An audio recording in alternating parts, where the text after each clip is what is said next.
Hi again, everyone. This video is sponsored by contribution from Anonymous, and here's her story.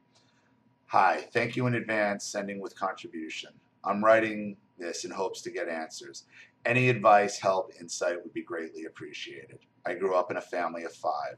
Father was abusive to myself and my mother, and both parents were drinkers and drug users. My parents were coming home from a bar one night, and my mom was killed when I was 14. My father, I suppose, did us a favor by taking off after that and committed suicide when I was 24. My 2 younger sisters and I were sent to live with my mother's sister, and it was okay. Yes, she is a hoarder. I ended up getting kicked out at 18, not over drugs or anything, just money. Anyways, it was okay. She treats us differently than her 2 biological kids. They are older than us. She was okay for the most part, just sneaky. I then met a 27-year-old police officer through work. Thought he was the most handsome man I had ever seen. He asked for my phone number, and I felt like he was just like me. Sure, I had other boyfriends and little stuff in high school, but he was just like me. Within the first 2 weeks, he told me he loved me and given me beautiful jewelry. He talked at length about the physical abuse he suffered at the hands of his father. I don't even think I had told him about mine yet. Then one night, very early on, he sat up in bed and told me about his sexual abuse at the hands of his uncle. I rubbed his back and told him it was his fault. It was not his fault, and he was not gay. This will make sense later. The first 6 months were filled with gifts, messages, massages, and candlelight bubble baths. I would come home to dinner and told wonderful things. He had a 5-year-old daughter, and it was the family I had longed for. His ex was crazy and awful, of course, and I began working 2 jobs while going to school to pay for bills and legal fees to see his daughter. He went for custody, etc. Then one day he got a DUI, his third to be exact, and there was a domestic violence charge pending from his ex that I thought was her being vengeful. Then at a construction job, he threw his boss up against a wall and lost his other good job. He would go on to lose every other job he would have for a few months for threatening people, and that went on for the next 8 years we were together, or so he said. I worked and started failing at school. He had had his first affair with a friend cousin.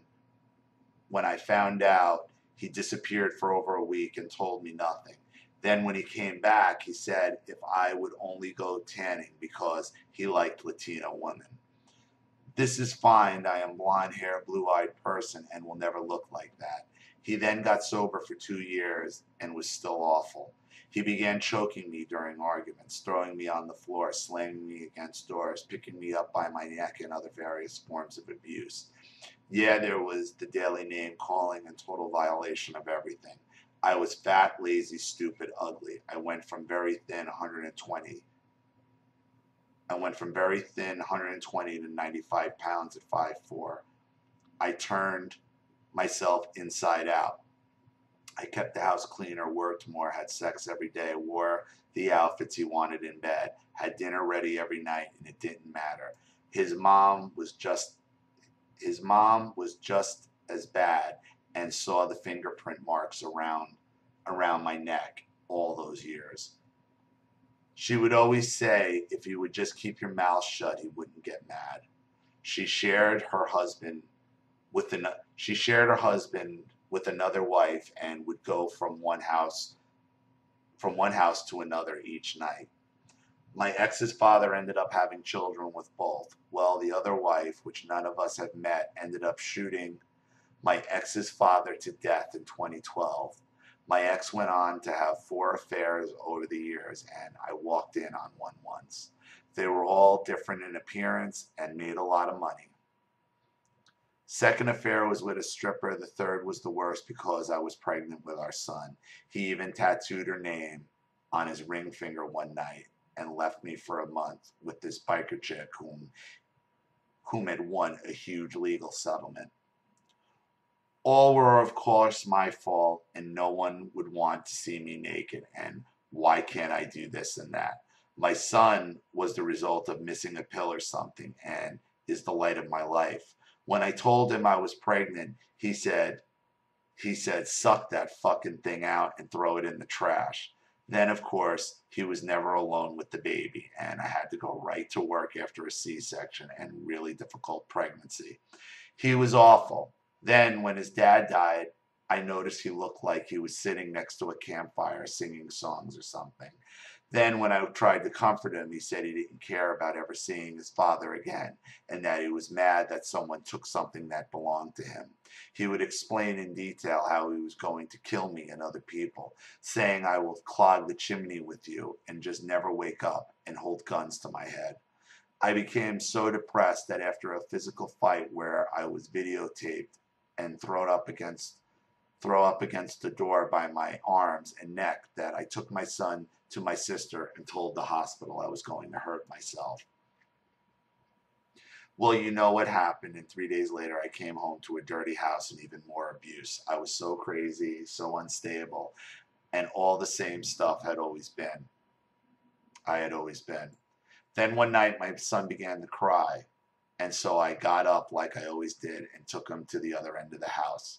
My ex woke up on accident and began screaming at me to such a fucking thing, screaming at me to such that fucking thing up, or he was going to shut that fucking thing up, or he was going to shake it. I said, if your father was anything like you, no wonder he got shot. Then I said, you better beat me to death because the cops are on their way. He left with no beating that night, and I put all his stuff on his mom's porch the next day while he was at work. I was quickly banned from the family for the shooting comment. I found out about 5 years into our relationship that he was never physically, most likely, or likely sexually abused, and his sexual abuser was dead by the time he said it happened. He then went to live with the woman he had the last relationship with. She was a married probation officer with 3 kids. I'm not proud of it. I slept with him a few more times after this, thinking he was living with his mom. Well, 6 months and 8 days after her divorce, they got married. That's when he fell off the map, only a few drunk phone calls over the year. They tried to have me arrested for fraud and forgery and stalking, but none of it was true, and the police never contacted me. About 3 years went by, and then the legal. About 3 years went by, and other than the legal stuff, nothing to do with my son. At a child support hearing, I found out they had a child, which lowered his support, and then they brought it with them. That makes 6 kids between the two. Well, my son was about 5, and they sued for custody and moved 10 minutes up the road. They once again made police reports to use against me in court for stalking, but the police never contacted. Just no reports were made. I was accused of peeping in the windows and scaring their children, just to name one. Nothing was the case, and the police never contacted me. His mother paid for all his legal fees, and they tried to bury me, as I never called the police or had him arrested. This isn't even half of what he has done, all the violence and abuse. It would take a book. I ended up with sole custody, and he got the standard order. 6 weeks in the summer and all that stuff. Anyway, what am I dealing with here? His wife sent me 2 letters about how much they are in love, and it's awful too. My son recently came out to tell me that his dad is hitting the stepmom in counseling, and CPS has gotten involved. He is made to sleep on the floor, and they act like they are perfect. Both have really good jobs, and I have refiled for supervised visitation. Am I doing the right thing here? And my son is really suffering at school and at home. Need to help him. Is it possible for 2 narcissists to end up together? Everything goes back to her. And what a great stepmom she is. Everything is through email and public exchanges, and she won't take a coat from my hand and stupid stuff. don't want anything bad to happen, but I have to follow the court order until we have a hearing so that could be months.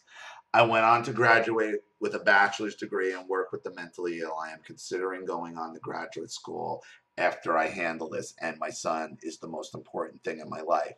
I have never been with another man, and I am too afraid even years later. I have been alone for 4 years, and I am obese now for the first time.